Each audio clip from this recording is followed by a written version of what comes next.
I vividly remember my oldest son having a tantrum in the playground in front of all the other parents, and I literally wanted the ground to open up. I don't know if you've been there, but I suspect you have if you're tuning in to today's episode. Everyone stared at me, and I just felt so judged. He started kicking me, he spat, he threw his coat on the ground, and he stamped on it. I felt paralyzed. I literally had no idea how to react. And it was at that point that I realized I needed to learn a new way of parenting. That was almost 25 years ago. And one of the most important things that I learned was that I needed to tell myself, these people might be judging me, or they might be empathizing with me. Either way, my child's needs are far more important than anyone else's opinions.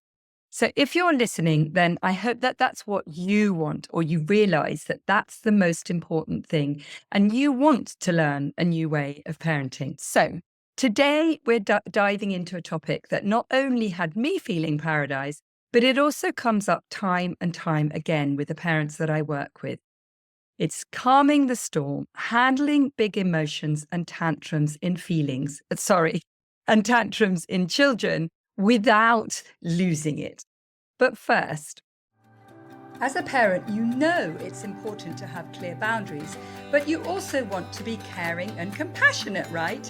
Well, I'm Camilla McGill, and as a seasoned parenting coach and mum of 4, I'm excited to give you the principles, tools, and inspiration you need to raise amazing kids. Welcome to Raising Kids with Love and Boundaries. Now, tantrums are often thought of as something that only toddlers experience. I will only work with parents who have kids under the age of 12, but let me tell you, plenty of them who don't have toddlers but have slightly older kids report that their children still have tantrums and they're just not sure how to handle them. So if that sounds familiar to you, then you're definitely in the right place. Today, I'm going to give you practical tools to calm the storm when emotions run high. And I'm also going to be covering a myth around tantrums and 3 practical strategies to help you manage them in a way that's empathetic and holds the boundaries. But before we dive in, I want to introduce this week's question of the week. A parent recently asked me, my mother tells me I need to ignore my child's tantrums because he's only looking for attention. Is that true? This is such an important question, and I'm going to be answering it at the end of the episode, so definitely make sure that you stay tuned. Now, here is a myth. A child over the age of 4 shouldn't have tantrums. So I'm going to tell you something. It's just not true. Even as kids get older, they can struggle with big emotions, and they can have meltdowns when things don't go their way. For example, my client Andrea's 6-year-old daughter gets so frustrated over losing a board game when she's playing with her sister that she says she can't let her play anymore. Or another client says that their 9-year-old threw his bat down and stormed off the cricket pitch when he was bowled out. None of this is abnormal, but it comes back to helping children with emotional regulation skills or lack of them. So kids of all ages need help managing their feelings. And the strategies that we're talking about today work just as well for older children as they do for toddlers. So let's get to the practical ways that you can support your child when they're feeling overwhelmed. I've got 3 strategies to help you help your child handle big emotions and tantrums like a pro. So first up, stay calm yourself. I know that you're going to tell me I would be calm if my child didn't have all these awful tantrums. I get it. I've been there. It's really natural to feel triggered when our child is having a meltdown, especially if we're in public or if we're running late. But honestly, really trust me on this one. Staying calm is the key. Sometimes a mantra can help here. Something like, it's okay. I've got this. We might say this to ourselves, or he's having a hard time. He's not being difficult. He's having a hard time, and I'm here to help. Now, help doesn't mean that we have to stop the tantrum. It just means that we have to support our child through this difficult moment. Another way might be to take a deep breath and remind ourselves that this is going to be an opportunity to help our child through a tough moment. Now, we could use a finger tracing technique. So we would use one hand to trace the fingers of our other hand, slowly tracing through our fingers and breathing deeply as we go. This not only helps us to stay composed, but also if our child sees us doing this, it can help them to calm down. So remember to hit follow or subscribe so that you make sure that you get more tips like this. Now, we're helping our children through the tantrums, and here is the second way to help. Acknowledge their feelings. Now, you might be thinking, but I don't like these feelings. Feelings of greed, jealousy, or being a bad sport. They're not feelings that I want to encourage. So if I validate them, surely it's going to encourage them to have those feelings. But let me tell you something. We really do not have to like the feeling that our child is demonstrating in order to validate it. It's just not going to help our child if we try to shame them out of it. So, if we say to our child, if our child has got upset in a game, and we say to them, that's an ugly emotion, don't be jealous of your sister, or you're being a bad sport, they feel shame. But if we might say something like, I really can see how upset you are. You love to win, and you feel so frustrated when your sister wins. Or you really wanted to hit the ball and feel proud of yourself. It's a horrible thing to get out first ball. We're using a warm tone. We're also matching their emotional energy, which helps our child feel understood. Now, honestly, it's not about fixing the problem right away. It's about connecting with them. So they also need us to stick to the boundaries. I want to make this clear here. So look, our child might be in a shop screaming really loudly for an ice cream. Oh my goodness, we are so tempted to buy that ice cream, even though we've just said no, just to shut them up. But actually really know this, what they need is for us to stay calm, validate their feelings, but also hold the boundary. Look, we might need to carry them outside of the shop screaming with people looking at us, but we can do this in a compassionate way. If you like this and you want more, I have a free guide on dealing with tantrums and mood swings. All you have to do is go to myparentingsolutions.com/tantrums, myparentingsolutions.com/tantrums, or see below where I've put the link.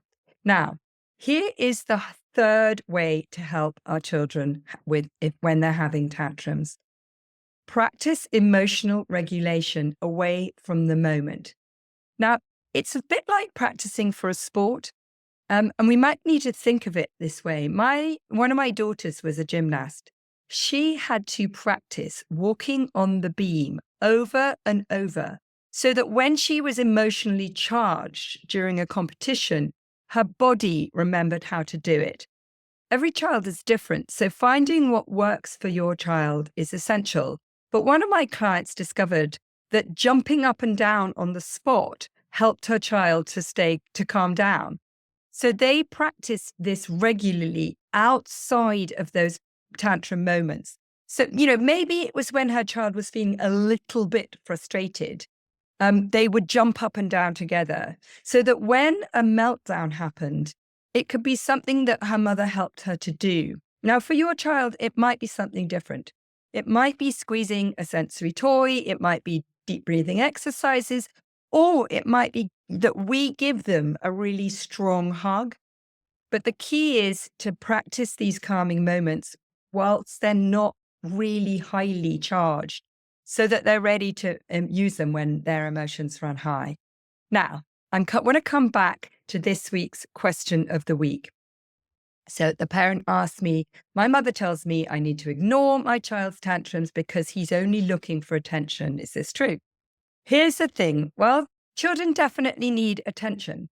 They are seeking attention because they need attention. But ignoring them isn't the answer. And here's why.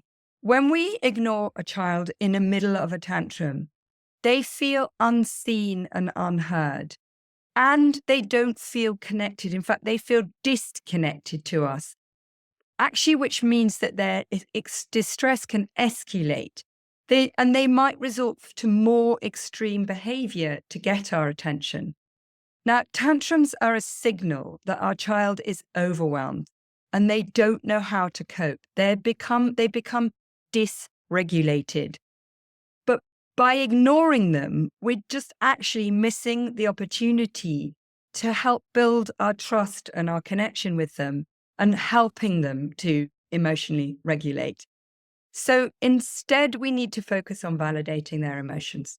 So you might just say something like, I can see you're really upset right now because you wanted more playtime. This helps them feel seen and understood, which is what they truly need.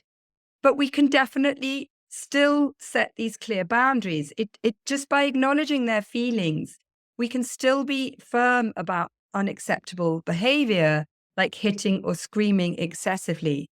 And just remember that attention seeking isn't a bad thing. It's a sign that our child needs our connection and guidance. And when we engage with them in this supportive way, we're showing them that their feelings matter and that there is a healthy way to express them. So if this resonates with you, not only could you get my free guide by going to myparentingsolutions.com/tantrums, but you could also book a discovery call with me to talk things through. Again, see below, and I'll put the link to the discovery call.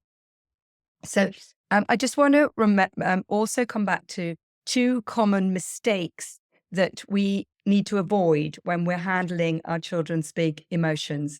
So firstly, we want to avoid dismissing their feelings. So if we say things like, doesn't matter, it's not a big deal, or stop crying, it can make them feel that they're wrong to have those emotions. So instead, we need to just acknowledge the emotion and emphasize with their perspective. I know that you feel really upset. We might think it isn't a big deal, but for them, it is a big deal.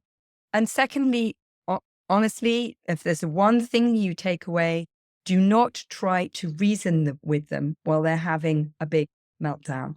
When their emotions are high, they are not in a state to process logic.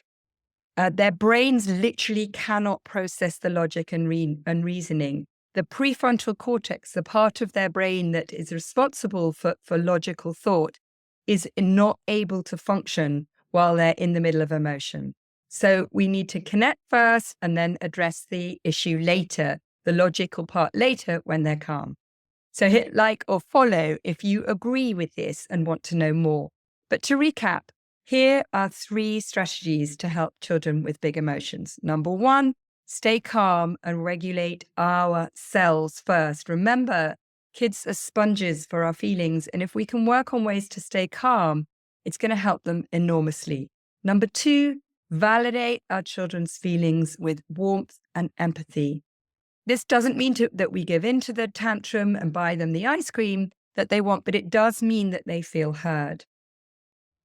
And number 3, use calming techniques to soothe their nervous system. Help them to be able to regulate their nervous system by learning ways to stay calm when they're not emotionally dysregulated. Look, I know that parenting children with tantrums is not easy, but honestly, with support and practice, we can learn to handle these moments with confidence and compassion. But again, if you'd like more support, you could either book a discovery call or go to myparentingsolutions.com/tantrums to get my free guide, 10 tried and tested ways to managing tantrums and mood swings. Thank you so much for tuning in to Raising Kids with Love and Boundaries. Don't forget to hit follow or subscribe so that you never miss an episode. And I will see you in the next episode.